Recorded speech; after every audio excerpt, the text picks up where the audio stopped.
जय गुरुदेव. आई राजा उदय उदय ओम पद्मावती माता की जय. तुळजापूर येडेश्वरीची यात्रा झाली. तुळजापूर येडेश्वरीच्या यात्रेला गेले होते 2-3 दिवस. तर काल सोमवारी सकाळी पहाटे आले मी. तर काल काही व्हिडिओ टाकायला जमलं नाही. आज मंगळवार आहे, आज व्हिडिओ टाकते. तुळजापुरात गेले. तुळजापुरात गेल्या एका बाजूला परड्यांचा ढीग पाहिला. काय सांगू आता, काय वाटलं मला. असा परड्यांचा ढीग पाहून असं वाटलं किती भक्त मोठे आहेत आणि किती भक्ती आहे मनांमध्ये लोकांच्या. आज ज्या आईला तुम्ही एवढ्या उत्सुकतेने घेऊन जात असता, उत्साह असतो, ताट आलं आम्हाला, परडी आणायची, ताट आणायचं, कार्यक्रम करता आणि परडी हातात घरी घेऊन जाता, कार्यक्रम करता. आणि जेव्हा सुतक लागतं, इटाळ असतो काहीतरी, कोणाला तरी इटाळ लागलेलं सुतक लागलेलं असतं आणि तेव्हा तुम्हाला ती परडी बदलायची असते. त्यावेळेला येता तुळजापुरात कुठंतरी एखाद्या ढिगाऱ्यामध्ये ते परडी टाकता आणि निघून जाता. का बरं असं करता? ही भक्ती आहे का? ही खरी सेवा आहे का आईची? ज्या भोपेच्या हातून एवढं करण्यापेक्षा तुम्ही ज्या भोपेच्या हातून परडी घेतलेली आहे त्या भोपेच्या हातात नेऊन द्या ना तुम्ही परडी. ते घेतात, त्यांना सांगायचं की आम्हाला सुतक लागलेलं आहे, ही परडी घ्या. ते परडी घेतात. तुम्हाला असं रस्त्यावर टाकून काय भेटतं सांगा. आणि हे जर कुणाला माहिती नसेल तर मी तुम्हाला आज सांगते की भोपी परडी घेतात.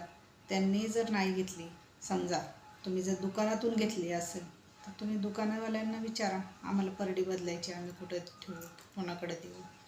किंवा पुजारी कुणीही सांगतात, आम्ही स्वतः बदललेली आहे, तेव्हा मी भोप्याच्या हातात दिलेली. भोप्याने आम्हाला हे पण सांगितलं की तुम्ही इथे तिथं परडी टाकू नका. मी म्हटलं मला टाकायची तर नव्हतीच, पण मी विचारलं कशासाठी, कारण मी रस्त्यावर माझी परडी ठेवणार नाही, हे मी माझं स्वतःचं सांगते.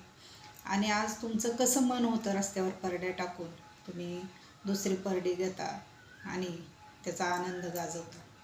ह्याला भक्ती नाही म्हणत, ह्याला दिखावा म्हणतात. आणि हा दिखावा करू नका. खरी भक्ती करायची असेल तर मनातनं करा. आणि असा दिखावा करून काय देव नाही पावणार, कारण देवाला सगळं दिसत असतं वरनं. माणसाला वाटतं की देवाला काय कळते, आम्ही काय करतोय, पण सगळ्याची नोंद वरती असते. तर मग तुम्हाला जर परडी बदलायची असेल तर तुम्ही कोणाच्या तरी हातात, पुजाऱ्याच्या हातात द्या, त्यांना विचारा.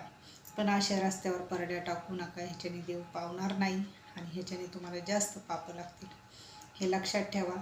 आणि इथून पुढं तरी अशी चुका करू नका. आणि जर कुणी करत असेल त्यांना तरी थांबवा, खरे भक्त असाल तर एवढं तरी करा की त्यांना तरी सांगा की अशा रस्त्यावर परड्या टाकू नका. काय त्या आई भवानीला वाटत असेल, काय तुमची भक्ती, काय तुम्ही भक्ती करताय?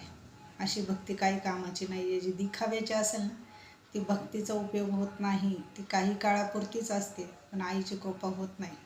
तुम्ही मनाभावापासून जर आईला मानलंय तर लक्षात ठेवा, आईला जर असं रस्त्यावर टाकाल तर आई तुम्हाला रस्त्यावर आणल्याशिवाय सोडणार नाही, हे लक्षात ठेवा. आणि इथून पुढं नीट राहा आणि खरी भक्ती करा. हीच माझी कळकळून सगळ्यांना प्रार्थना आहे. इथून पुढं भक्ती करा तर खरी करा, दिखाव्याची भक्ती करू नका. ओम जय गुरुदेव. आई राजा उदय उदय ओम पद्मावती माता की जय.